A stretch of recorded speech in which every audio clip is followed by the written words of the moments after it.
গাজার যুদ্ধবিরতি, বন্দি বিনিময় ও জিম্মিদের মুক্তি প্রসঙ্গে সোমবার ইজিপ্টের কায়রোয় বৈঠকে বসছে ইসরায়েল হামাস। যুদ্ধবিরতি চুক্তি অনুযায়ী হামাস জিম্মিদের মুক্তি দেবে বলে আশাবাদী প্রেসিডেন্ট ডোনাল্ড ট্রাম্প। সোমবার হোয়াইট হাউসের সামনে সাংবাদিকদের তিনি বলেন, ইসরায়েল, আরব ও মুসলিম বিশ্বসহ সবার জন্যই এই চুক্তিটি দারুণ। জিম্মিদের মুক্তি না দিলে হামাসের বিরুদ্ধে সর্বোচ্চ বল প্রয়োগে ইসরায়েলের প্রতি প্রেসিডেন্ট ট্রাম্প পূর্ণ সমর্থন জানাবেন বলে আশা করছেন প্রধানমন্ত্রী বেঞ্জামিন নেতানিয়াহু। ইউরো নিউজকে দেয়া এক সাক্ষাৎকারে এই কথা জানিয়েছেন তিনি। হামাস জিম্মিদের মুক্তির প্রসঙ্গে কবে, কখন, কিভাবে মুক্তি দেবে, কায়রোয় এসব বিষয়েই আলোচনা চূড়ান্ত হবে বলে জানিয়েছেন স্টেট সেক্রেটারি মার্কো রুবিও। 2 বছর ধরে চলমান গাজা যুদ্ধের অবসান ঘটাতে ও বন্দি বিনিময় এবং জিম্মিদের মুক্তি প্রসঙ্গে সোমবার বৈঠক করবে ইসরায়েল ও হামাস। ইজিপ্টের রাজধানী কায়রোয় এই বৈঠক অনুষ্ঠিত হবে। মধ্যপ্রাচ্যে প্রেসিডেন্ট ডোনাল্ড ট্রাম্পের বিশেষ দূত স্টিভ উইটকফ এবং প্রেসিডেন্টের জামাতা জ্যারেড কুশনার আমেরিকার প্রতিনিধিত্ব করবেন।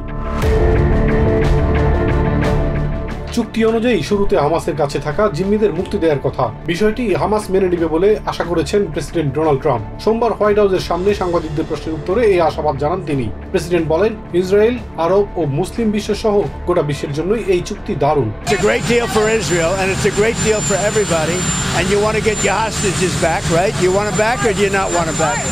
And it's a great deal for Israel, it's a great deal for the entire Arab world, Muslim world and world. শান্তি আসতে যাচ্ছে উল্লেখ করে প্রেসিডেন্ট বলেন, মধ্যপ্রাচ্য 3000 বছরের মধ্যে প্রথমবার শান্তি পেতে যাচ্ছে। এই ঘটনার সাথে সম্পৃক্ত থাকতে পেরে তিনি সম্মানিত বোধ করছেন বলেও জানান Trump. Peace in the Middle East for the first time in, they say, really 3000 years. So I'm very honored to be a big part of that. Look, জিম্মিদের মুক্তির ব্যাপারে আশা জানিয়েছেন ইসরায়েলের প্রধানমন্ত্রী বেঞ্জামিন নেতানিয়াহু। সোমবার এক সাক্ষাৎকারে নেতানিয়াহু জানান, তিনি আশাবাদী হামাস জিম্মিদের মুক্তি দেবে।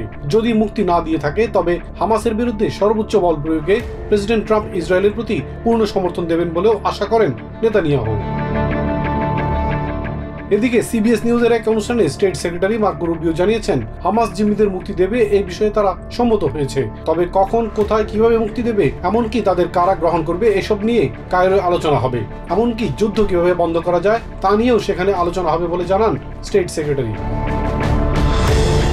জিম্মিদের মুক্তির ব্যাপারে আশাবাদী হামাসের কাছ থেকে মুক্তি পাওয়া আমেরিকান ইসরায়েলি নাগরিক কিথ সিজেলো এবিসি নিউজকে দেওয়া এক সাক্ষাৎকারে এই কথাই জানিয়েছেন, চলতি বছর ফেব্রুয়ারিতে মুক্তি পাওয়া এই ব্যক্তি। এখনো 48 জন ব্যক্তি হামাসের কাছে জিম্মি রয়েছেন। তাদের মুক্তির জন্য চেষ্টা অব্যাহত রয়েছে বলেও জানান তিনি। ইলিনয়ের শিকাগোতে আইস সহ ফেডারেল এজেন্টদের উপর জোটবদ্ধ হামলায় কর্মীদের নিরাপত্তা নিয়ে উদ্বেগ জানিয়েছেন হোমল্যান্ড সেক্রেটারি ক্রিস্টি নোম। রবিবার ফক্স নিউজের সাক্ষাৎকারে তিনি বলেন, কিছু সংঘবদ্ধ সন্ত্রাসী সংগঠন নির্দিষ্ট আইস কর্মকর্তাদের হত্যায় $10,000 পর্যন্ত পুরস্কার ঘোষণা করেছে। এ সময় শিকাগোর ডেমোক্রেটিক মেয়র ব্র্যান্ডন জনসনের সমালোচনা করে নোম বলেন, অপরাধীদের দমন না করে সুরক্ষা দিচ্ছেন মেয়র। অন্যদিকে ক্রিস্টি নোমের সমালোচনা করে ইলিনয়ের গভর্নর জেবি প্রিটস্কার বলেছেন, শিকাগোতে সেনা মোতায়েন করে শহরটিকে যুদ্ধক্ষেত্রে পরিণত করেছে ট্রাম্প প্রশাসন।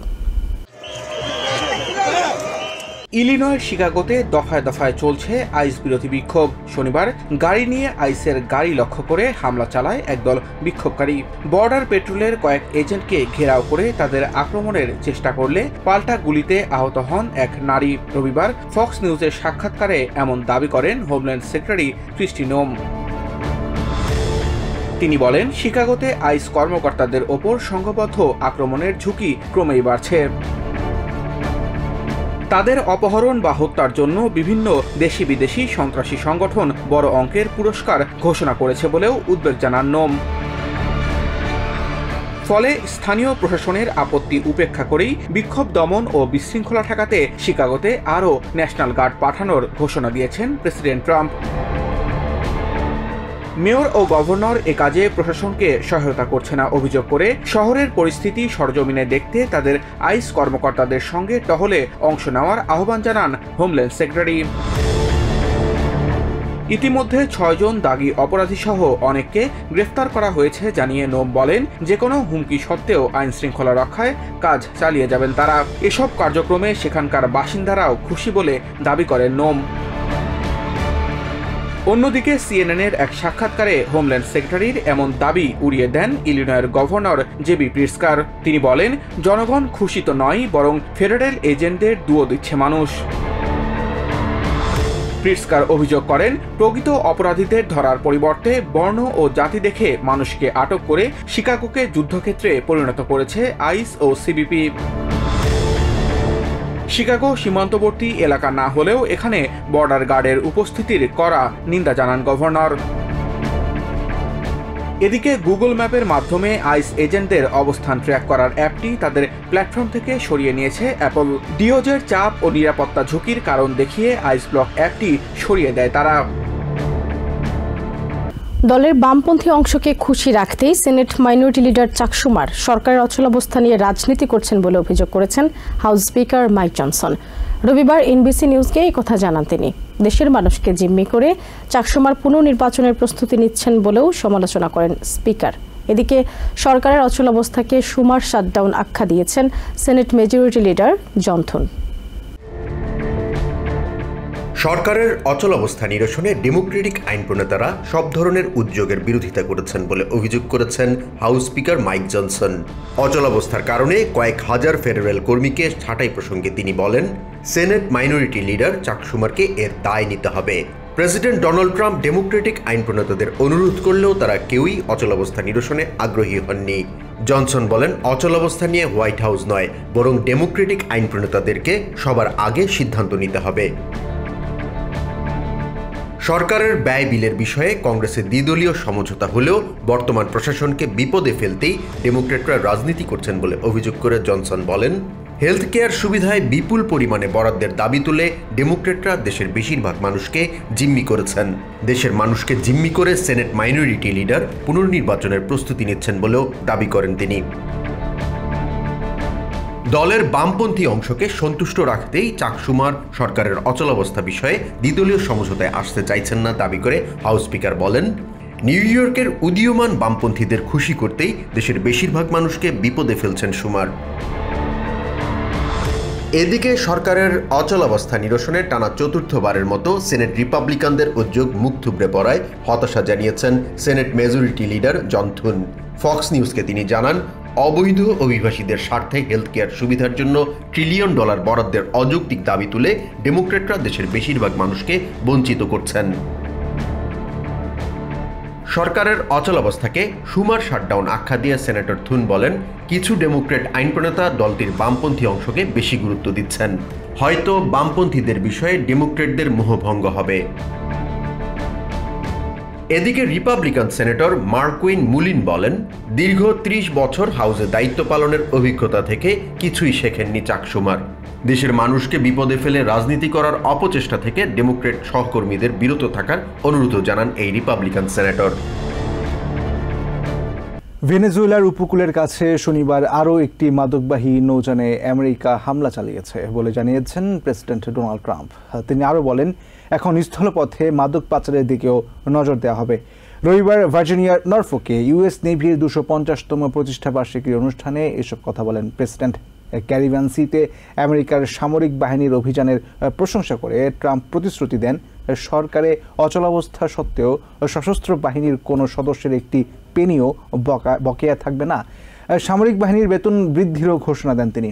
শাটডাউনের জন্য ডেমোক্রেটদের দোষারোপ করে তাদেরকে কীট পতঙ্গের সঙ্গে তুলনা করেন ট্রাম্প।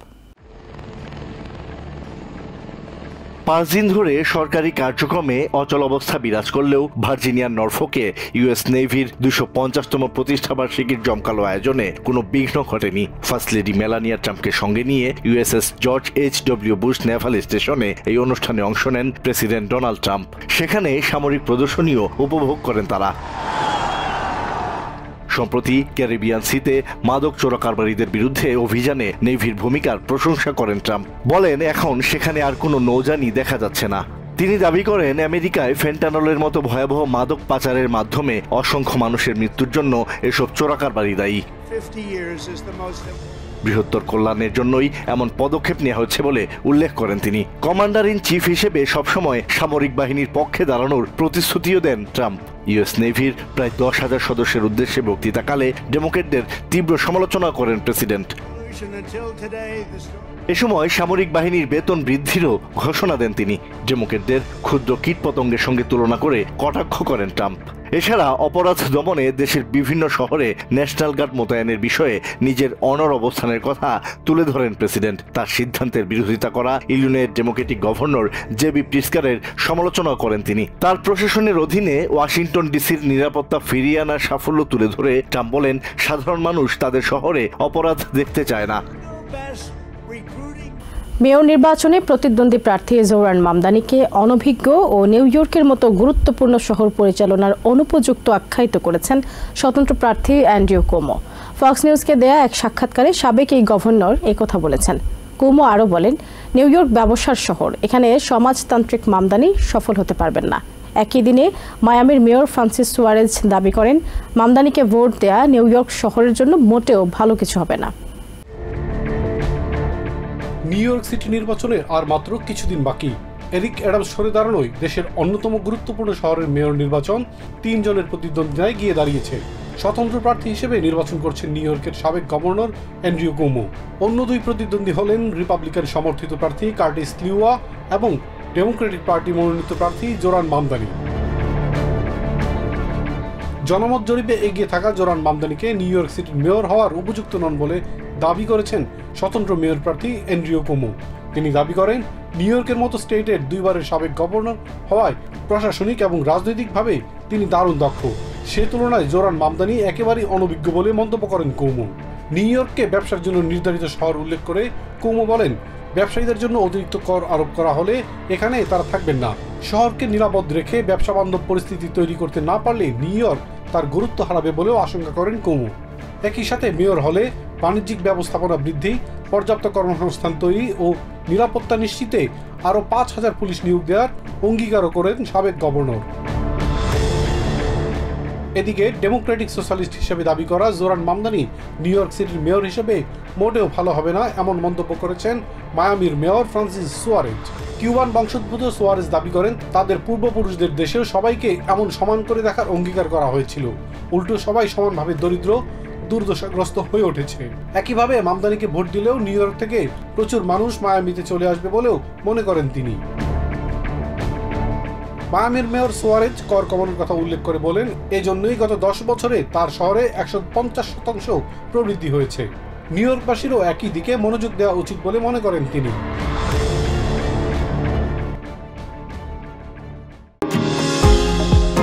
নিউ ইয়র্ক থেকে সম্প্রচারিত TVN 24 টেলিভিশন বিশ্বজুড়ে বাঙালির কণ্ঠস্বর।